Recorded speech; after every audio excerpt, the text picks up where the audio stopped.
Welcome back. The ratings agency Moodys has now improved its outlook for Eskom to positive for the first time in 15 years. To put it another way, for the first time since, well, 2007, it believes that the future for Eskom may be brighter than its present. It comes after last week's mini-budget in which the Finance Minister, Enoch Godongwana, confirmed that government will be taking on some of Eskom's debt. That's around 400 billion rand. Dirk de Vos is the director at QED Solutions, someone who's looked at our electricity infrastructure and the issues around it for many years. Dirk, good afternoon to you and thanks for your time. Moodys has explained why it's done this, largely because of what government is doing. Is this move merited? Is it the right thing to move the outlook for Eskom to positive? I do think so. A big problem, remember, Moodys is looking at Eskom's ability to repay its debt, so that's what it's rating. It's not really rating the business as a whole, but it's rating indirectly the ability to repay its debt. And Eskom racked up an enormous amount of debt, essentially debts that it can't repay in the normal course. So having the ability to shift some of that debt onto government, it does two things. One, it allows Eskom to have some breathing space, and we'll get back to that in a moment.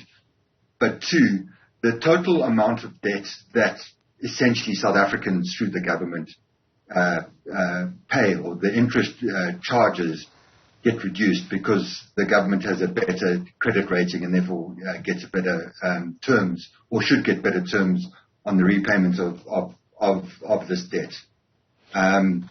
But, you know, turning to Eskom itself, and I think a large part of the slowness on a number of fronts has been what to do with this debt pile. Just, you know, in terms of what it costs you on a day-to-day or month-to-month basis. But also, if you want to do the unbundling, which has been long in coming, you're going to have to work out how that debt is allocated to the different entities.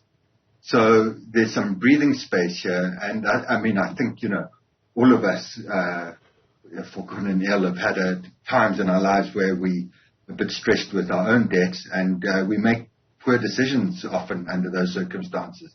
We don't maintain, let's say, we've got a car that we can't afford to take to the service as it falls due, and those kind of things. So I'm very positive about this, and only sorry that it wasn't done earlier.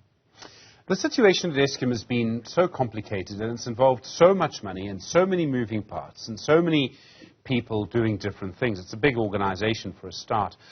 Is the situation becoming a bit clearer? Is there a sense that maybe now, maybe for the first time, there's actually a clear plan of what's going to happen?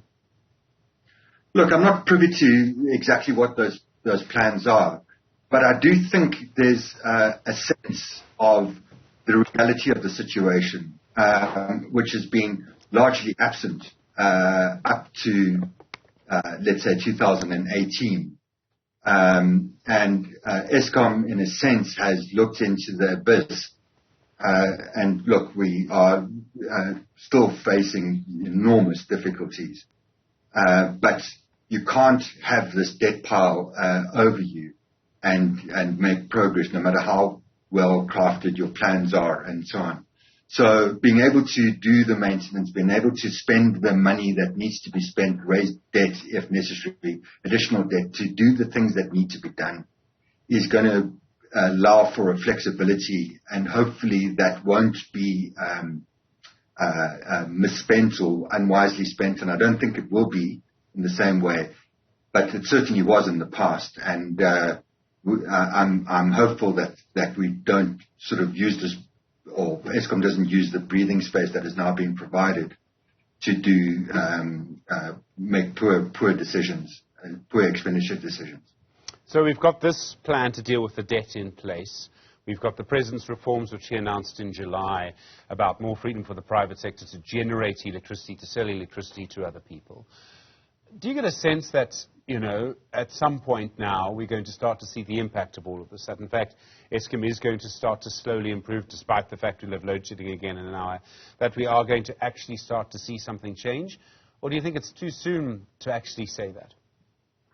Well, I mean, Eskom, as you say, is a big organization, so it's going to take some time for this to go through. And remember, this debt arrangements, we don't know what the details are, and that will only happen in the new year.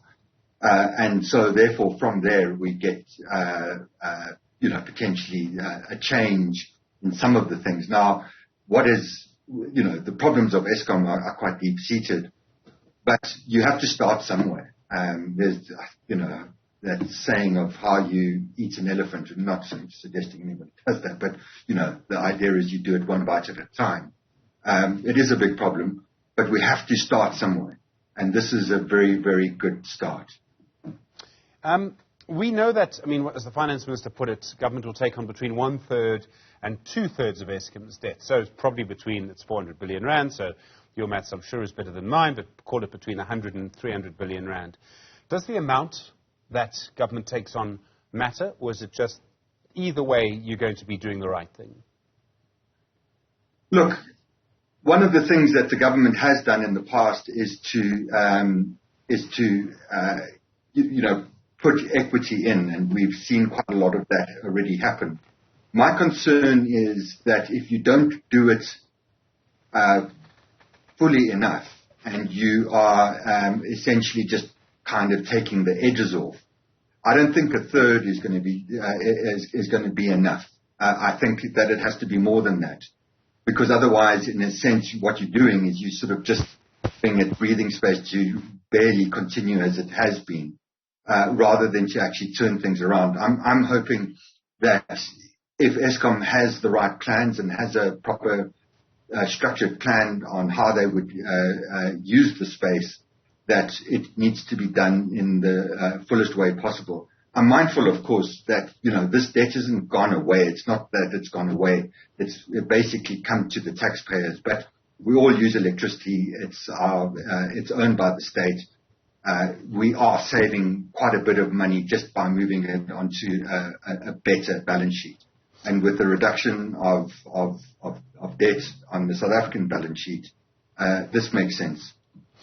Dirk, I don't know if you have a view on this or not, but one of the members of the new Eskom board, Mteto Nyati, has suggested that Eskom, if it comes across sort of BEE policies, Black Economic Empowerment policies that are hindering it, it should then abandon those policies. And already the Black Business Council is very angry at this, saying that that this would basically amount to Eskom ignoring transformation. Is this a big issue in Eskom in 2022, or not really? It can be very hard to assess it from outside the organisation, but I think this is going to be a burning issue around Eskom for a few days after these comments. Yeah, I think it's a problem that we have across our society. That's the first thing. So how Eskom deals with it is obviously important because it's a big part of the government and our economy. But I think these debates need to be had. One of the things is not just that it's about BEE as such or preferential procurement, but the potentially unintended consequences of it. And there are a number of grave unintended consequences of BEE as it is applied, especially when it's done in a poorly thought out and potentially, as we've seen, fraudulent way. Dirk de Vos, thank you, Director at QED Solutions. I really do appreciate the time.